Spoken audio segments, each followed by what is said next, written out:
Class 7।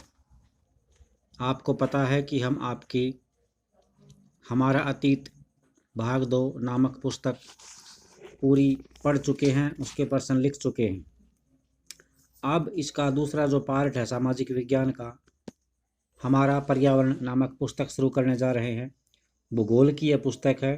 इसमें जो हमारा फर्स्ट चैप्टर है वो है पर्यावरण, लेसन नंबर 1। हम इसमें पर्यावरण के बारे में पढ़ेंगे। पर्यावरण कैसे प्रभावित होता है, क्या इस पर्यावरण के भाग हैं, पर्यावरण हमारे लिए किस प्रकार लाभदायक है और पर्यावरण को हमने कैसे दूषित कर दिया है। इसकी शुरुआत एक कहानी से होती है। रवि नाम का एक लड़का है जो गर्मियों की छुट्टियों के बाद स्कूल जा रहा था। उसने रास्ते में देखा कि स्कूल के निकट जो खेल का मैदान था जिसमें बच्चे खेलते थे, वहाँ वही एक मैदान उनके खेलने के लिए भी था।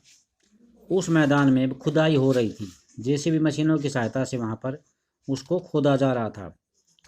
लोगों ने बताया कि वहाँ पर अनेक फ्लैटों वाली बहुमंजिला इमारत बनेगी।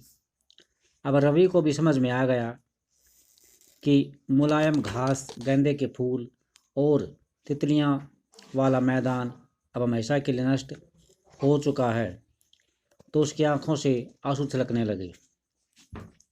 उसने जब यह बात अपने सहपाठियों को बताई तो उन्हें भी बहुत दुख हुआ और सुबह की सभा में, यानी प्रेयर सुबह होती है, उस सभा में, प्रेयर असेंबली में, प्रधानाचार्य ने भी बहुत उदासी से कहा, देखो कैसे हमारा पर्यावरण बदल रहा है।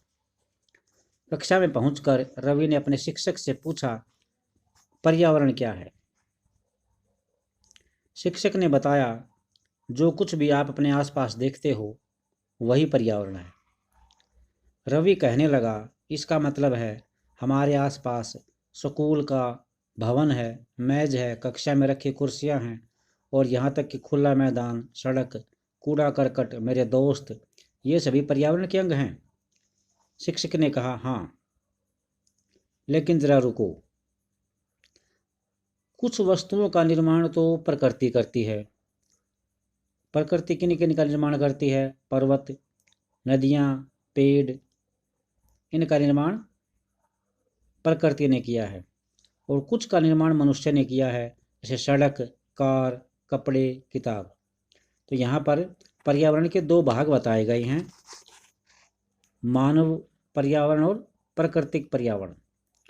अब यहाँ पर आप जो है दो दो ग्रुप में मिलकर काम करना है और अपने निकट सहपाठी के साथ मिलकर प्रकृति ने क्या क्या बनाया है और मानव द्वारा क्या क्या बनाया गया है, इसकी एक लिस्ट बनाएं।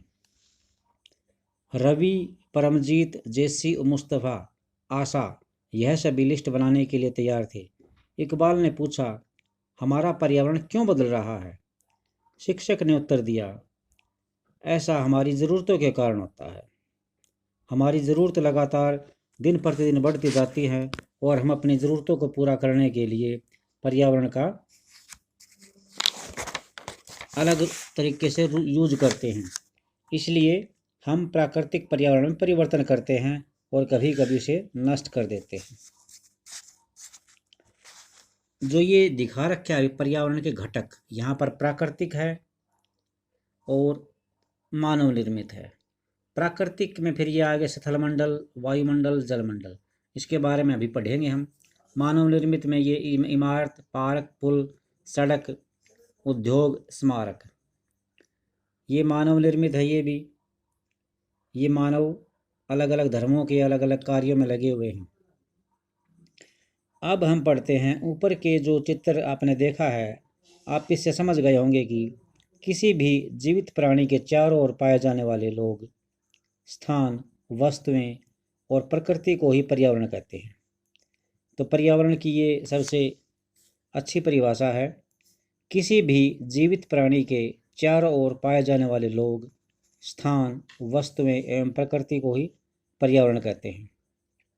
यह प्राकृतिक और मानव निर्मित परिघटनाओं का मिश्रण है, अर्थात ये दो प्रकार का होता है, प्राकृतिक और मानव निर्मित, जैसा कि पहले बताया गया था। प्राकृतिक पर्यावरण में पृथ्वी पर पाई जाने वाली जीवित और अजीवित दोनों परिस्थितियां शामिल हैं। जीवित कौन कौन सी होती हैं? सजीव प्राणियों का संसार, जैसे पादप, पादप को यहाँ पर पेड़ पौधे कहा गया है। और जंतु जिनमें जीवन नहीं होता, निर्जीव पदार्थों का संसार, जैसे स्थल। इसी तरह मानवीय पर्यावरण में मनुष्य जो काम करता है, उसकी क्रियाएं, उसे गतिविधि और उनके द्वारा बनाई गई रचनाएं शामिल हैं। अब हम पीछे चलते हैं एक बार। इसमें ये पर्यावरण दिखाया गया है, पर्यावरण हमारे लिए किस प्रकार लाभदायक है। पर्यावरण हमारे जीवन का मूल आधार है। अगर पर्यावरण नष्ट हो गया तो हम भी नष्ट हो जाएंगे। हमें सांस लेने के लिए हवा, पीने के लिए जल, खाने के लिए भोजन और रहने के लिए भूमि कौन प्रदान करता है? पर्यावरण। अब इस प्रश्न का उत्तर जो पहले पूछा गया था, इकबाल ने पूछा था, पर्यावरण क्यों बदल रहा है, पर्यावरण में चेंज किस प्रकार आता है, तो यहाँ पर ये पूछा गया है, मानव इस प्राकृतिक पर्यावरण में कैसे परिवर्तन करता है। तो इसका उत्तर है, जैसे मनुष्य कार चलाता है, उसका धुआं वायु को प्रदूषित करता है। पानी को जब एक बर्तन में इकट्ठा किया जाता है, भोजन को बर्तनों में परोसा जाता है और भूमि पर कारखानों का निर्माण होता है। मानव कार, मील, कारखाने और बर्तनों का निर्माण करता है और इस प्रकार से मानव प्राकृतिक पर्यावरण में परिवर्तन करता रहता है। अपनी आवश्यकताएं उसकी बढ़ती जाती हैं और आवश्यकताओं की पूर्ति के लिए वह इनका यूज करता है। प्राकृतिक पर्यावरण। अब प्राकृतिक पर्यावरण के बारे में पढ़ रहे हैं। भूमि, जल, वायु, पेड़ पौधे एवं जीव जंतु मिलकर प्राकृतिक पर्यावरण बनाते हैं। स्थलमंडल, जलमंडल, वायुमंडल एवं जैवमंडल से आप पहले से ही परिचित होंगे। दोबारा से इनको पढ़ते हैं। पृथ्वी की ठोस परपटी या कठोर ऊपरी परत को स्थलमंडल कहते हैं। यह चट्टान और खनिजों से बनी होती है और मिट्टी की पतली परत से ढकी होती है। यह पहाड़, पठार, मैदान, घाटी जैसी विभिन्न स्थलाकृतियों वाला विषम धरातल होता है। विषम यानी सभी जगह एक जैसा नहीं होता। ये स्थलाकृतियाँ महाद्वीपों के अलावा महासागर की सतह पर भी पाई जाती हैं। इसके बाद है स्थलमंडल। स्थलमंडल वह क्षेत्र है जो हमें वन, कृषि एवं मानव बस्तियों के लिए भूमि, पशुओं को चराने के लिए घास के मैदान प्रदान करता है।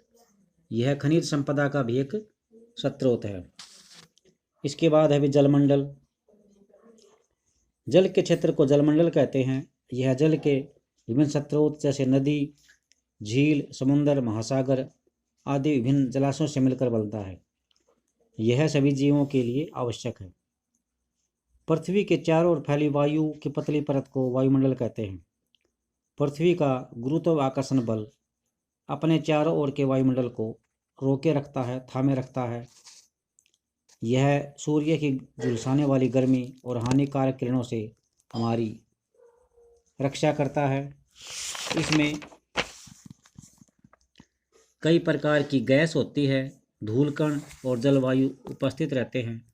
वायुमंडल में परिवर्तन होने से मौसम और जलवायु में भी परिवर्तन होता है। पादप एवं जीव जंतु मिलकर जैवमंडल या सजीव संसार का निर्माण करते हैं। यह पृथ्वी का संकीर्ण क्षेत्र है जहाँ स्थल, जल और वायु मिलकर इसे संभव बनाते हैं।